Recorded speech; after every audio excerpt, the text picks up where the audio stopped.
అండి అందరికీ నమస్కారం అండి. మరి మన సిట్బా కబుర్లోనే మంచి కార్యక్రమం ఇచ్చాను. మీ అందరికి నమస్కారం అండి. ఓసారి మీ సొబిటి అడిగారంటే అలా ఇలా కాదండి, మంచి వార్తలు ఇచ్చాను. మరి మీకు చెప్పేస్తానండి. ఉభయ తెలుగు రాష్ట్రాల్లో మరి ఆ జోరు మామూలుగా లేదండి. వర్షం వచ్చి చలిపెట్టి నీ ఎక్క వణికింగ్ అన్నట్టు మరి ఆ వర్షాలు జోరు మామూలుగా ఉండలేదండి. మరి కొంతమంది అయితే మరి కాళ్ళు పైకెట్టుకుని దుప్పను మూసుకేసి పడుకున్న వాళ్ళు ఉంటున్నారండి. మరి ఇంకొంతమంది అయితే సరదాగా సిల్లవుదామని సాయంత్రం పూట అలా వెళ్ళి చల్లబజ్జీలు లేదా వేడివేడిగా సమోసాలు తిని అలా వస్తున్నారండి. మరి ఇదంతా బాగానే ఉన్నా ఎక్కడో బంగాళాఖాతంలో వాయుగుండం వస్తే మనకు అదిరిపోతుందండి బాబా. మరి ఏ మాటగా మాట వర్షంలో అత్తమని బయట తిరగకండి. మరి చాలామంది హెచ్చరికలు చేస్తున్నారు. అవన్నీ ఈయనే జాగ్రత్తగా బయటికి రాకుండా ఇలా మేము ఇలా నవ్వించే మా సిట్బా కౌర్లు ఎపిసోడ్ మీరు చూసారంటే మనసుకోల్లాసం ఒంట్లో ఉత్సాహం ఇట్టే వచ్చేస్తాయండి.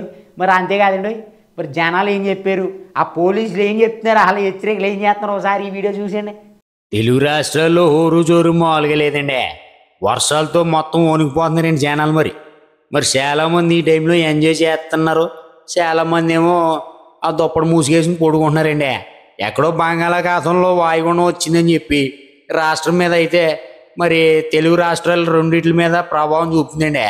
మరి మన ఆంధ్ర తెలంగాణలో వర్షాలు జోరు మామూలుగా లేదండి. మరి నేషనల్ హైవే మీద కూడా 3 అడుగుల దాకా వాటర్ వచ్చేస్తున్నాయని చెప్పి చాలామంది అయితే అక్కడ కూడా ప్రయాణాలు చేయకండి అని చెప్పి మొత్తం హెచ్చరికలు జారీ చేశారండి. మరి అన్నింటినీ మనసులో పెట్టుకుని మరి ఓ పోలీస్ ఆఫీసర్ ఏం చెప్తున్నాడో ఒకసారి చూడండి. ప్రజలు దయచేసి గమనించాలి. ప్రస్తుతం మంగళగిరి కాజా టోల్ ప్లాజా వద్ద పరిస్థితి ట్రాఫిక్ మరియు వాటర్ కూడా హెవీ రెయిన్ ఫాల్ వల్ల ఎడివాన కూర్చున్నట్టుగా ఉండి దాదాపు 2.5 అడుగుల హైట్ లో నీళ్లు వస్తూ ఉన్నాయి. ఈవెన్ కార్లు సైతం కొట్టుకుపోయే పరిస్థితి. దయచేసి ప్రజలు గమనించాలి. అదే మరి సంగతి. మరి పెద్ద ఫైటింగ్ జరిగిందండి. చిన్నపిల్లలకి అనుకుంటున్నారా? కాదండి, పెద్ద వాళ్ళకే. అంటే సహజంగా అందరూ కొట్టుకుంటారండి. మరీ దారుణంగా పదవిలోని అధికారంలో ఉన్న వాళ్ళు కొట్టుకుంటే ఎలా ఉంటుందండి? మరి ఆ వీడియో చూసిన వాళ్ళందరూ కూడా ఏంట్రీలు ఎలా చేశారని వాళ్ళని అయితే అనుకుంటున్నారు. వాళ్ళు ఎవరు కొట్టుకున్నారో ఏమైంది ఈ వీడియో చూసేయండి. సాధారణంగా చాలామంది కొట్టుకుంటూ ఉంటే చూస్తూ ఉంటామండి. మరి చిన్నపిల్లలు కొట్టుకుంటున్నారంటే అందులో ఒక అర్థం పద్ధం ఉంది. ఏదో పెన్సిల్కో రూపాయికో 2 రూపాయలకో కొట్టుకుని ఉంటారు అనుకుంటాం. డైరెక్ట్గా ఒక అధికారంలో ఉన్న వాళ్ళు కొట్టుకుంటే ఎలా ఉంటుందండి? మరి అదే మరి మన పిఠాపురంలో చోటు చేసుకుందండి. కాకినాడ జిల్లా పిఠాపురంలో మున్సిపల్ కమిషనర్ డిఈ కొట్టేసుకుంటున్నారండి. మాట మధ్య వాగ్వాదం వచ్చి శుభ్రంగా నువ్వా నేనా అన్నట్టు మొత్తం కొట్టేసుకుంటున్నారండి. మరి ఈ వీడియో చూసిన వాళ్ళందరూ మరి అధికారంలో ఉన్న వాళ్ళు ఇలా కొట్టుకుంటే ఎలాగని చెప్పి చాలామంది అయితే కామెంట్లు పెడుతున్నారండి. డైరెక్ట్గా డిప్యూటీ సీఎం పవన్ కళ్యాణ్ గారు ఎమ్మెల్యేగా ఉన్న పిఠాపురంలోనే ఇలా జరుగుతుంది ఏంటని చెప్పి చాలామంది అయితే అంటున్నారండి. మీరేమనుకున్నారో ఒకసారి కామెంట్ చేసేయండి. మరి చాలా విషాదమైనటువంటి వార్త అండి. మన ఆడవాళ్ళకి, మన దేశంలో ఆడవాళ్ళకి ఏం జరుగుతుందో కూడా అర్థం అవ్వట్లేదండి. మొన్నేమో వెస్ట్ బెంగాల్ కోల్కతాలో జరిగిన దారుణం అయితే అందరూ చూశారు. చాలా మనసుకైతే బాధాకరం అనిపించింది. మరి నిన్న కాక మొన్న గుట్లవల్లేరులో మరి ఆ సీసీ కెమెరాలు ఏవి పెట్టారంటే అండి, అది చాలా దారుణం కదండి. 300 వీడియోలు ఏవో ఉన్నాయంటే మరి అమ్మాయిల జీవితాలు ఏమైపోవాలండి? చదువుకున్న వాళ్ళే ఇంటి జ్ఞానం లేకుండా అలాంటి చేస్తే అలా అని చెప్పి జనాలు అందరూ అనుకుంటున్నారండి. అంతేకాదండి, అసలు వాళ్ళు ఎలా పెట్టారు సీసీ కెమెరాలు అని చెప్పి వాళ్ళు ఏవో వీడియోలు తీస్తున్నారండి. ఎందులో తీసారు, ఆ వీడియోలు ఎలా వచ్చినాయో మరి ఈ వీడియోలో చూసేయండి. అంతేకాదండి, ఈ సీసీ కెమెరాలు పెట్టడానికి కూడా ఒక అమ్మాయి కారణం అంటండి. మరి ఆ అమ్మాయిని అధికారులు తెలియకుండా పంపించేస్తున్నారు. ఆ వీడియో కూడా చూసేయండి.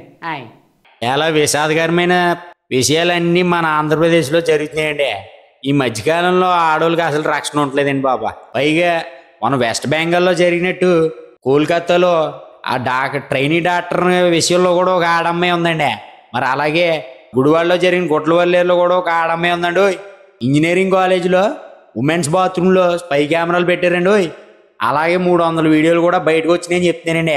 చూడండి, అధికారులు డైరెక్ట్గానే ఎవరికి తెలియకుండా ఆ దొరికిన అమ్మాయిని ఇంటికి పంపించేస్తున్నారండి. ఇదేంటి ఇన్వెస్టిగేషన్ అవ్వకుండా ఇంటికి పంపించేస్తున్నారండి చాలామంది అడుగుతున్నారండి బాబా. మరి అంతేకాదండి, ఆవిడ వెళ్తా మిడిల్ ఫింగర్ చూపించిందంటండి. ఇంకా వైరల్ అయిపోతుందండి బాబా. చూడండి వాళ్ళు ఎలా తీస్తున్నారో. మొత్తం షవర్లో ఉన్న సీసీ కెమెరాలు, ఆ స్పై కెమెరాలు ఎలా వచ్చినాయో ఎలా చూపెడుతున్నారో ఒకసారి చూడండి. చాలా దారుణాలు వినాల్సి వస్తుందండి. ఈ లోకం ఎట్టిపోతుంది, ఈ దారి ఎట్టిపోతుంది అర్థం అవ్వట్లేదండి. మా చిన్నప్పుడే బాగుండేదండి బాబు. పూర్వీకులు ఎంత బాగుండేవారో. ఆ నవ్వులోనే చిరునవ్వులోనే స్వచ్ఛమైన నవ్వండి వాళ్ళంతానే. ఇప్పుడంతా ఫ్రాడ్లుని అంతా తయారైంది. మరి లోకం చాలా సిరాకు వచ్చేస్తుందండి మనకి. మరి అది ఆ విషయం పక్కన పెడితే చాలా దారుణం జరిగిందండి. తెలంగాణలో ఒక గురుకుల పాఠశాలలో అన్నం బాగట్లేదు, పురుగులు అన్నం పెడుతున్నారని అడిగినందుకు కంట్లో కారం కొట్టేదంటండి. ఎంత దారుణం అండి. మరి అంతేకాదండి, ఇలా బాత్రూమ్కి కడిగిస్తున్నారంటండి. ప్రతి పని చదువుకోవడానికి వచ్చిన విద్యార్థులతోనే అన్నీ చేస్తున్నారంటండి. మరి ఆ దారుణమైన విషయం ఏంటో ఒకసారి చూసేయండి. దారుణలాగా అయితే చూడాల్సి వస్తుందండి. చక్కగా అమ్మ నాన్న నిధులేసి దూరానికి వచ్చి చదువుకున్న పిల్లలపై కూడా అరాచకాలు ఆగట్లేదండి. హాస్టల్లో ఫుడ్ బాగుంటలేదని చెప్పి ఏదో పురుగులు అన్నం పెడుతున్నారని చెప్పి కంప్లైంట్ పెడితే కళ్ళల్లో కారం కొట్టారంటండి. ఇది ఎక్కడ విచిత్రమో చూడండి. అమ్మ నాన్నని, బంధువుల్ని, ఫ్రెండ్స్ని వాళ్ళందరినీ వదిలేసి దూరంగా వచ్చి చదువుకుంటున్న వాళ్ళని వాళ్ళ మీద కూడా అరాచకాలు చేస్తున్నారండి. మరి తెలంగాణలో ఈ విషయం అయితే జరిగిందండి. మరి దానికి సంబంధించి అధికారులు వచ్చి హరీష్ రావు గారు చాలామంది వచ్చి వాళ్ళని అయితే పరిష్కరిస్తున్నారండి. మరి అంతేకాదండి, దూరంగా ఉన్న పిల్లల మీద, హాస్టల్లో చదువుకుని పిల్లల మీద అఘాయిత్యాలు ఏంటి అర్థం అవట్లేదండి. మరి దాన్ని బట్టి మీ అభిప్రాయం ఏంటో ఒకసారి కామెంట్ చేసేయండి. అయ్యండి మరి సంగతులు. కొన్ని మంచివి ఉన్నాయి, చెడు ఉంటాయి. వార్తలు అన్నా కానీ కలిసిపోయి మిలిసిపోయి మిక్సింగ్ చేసుకునేది అంతే. మరి మా సిట్బాబు కబుర్లు అనే ఎపిసోడ్ ద్వారా మంచిగా ఆదరించి ముందుగా అందరికి షేర్ చేస్తారని, ఈ వీడియో అందరికి షేర్ చేసి మా ఛానల్ సబ్స్క్రైబ్ చేసుకుంటారని మనసారా ఆశిస్తూ ఉంటానండి మరి.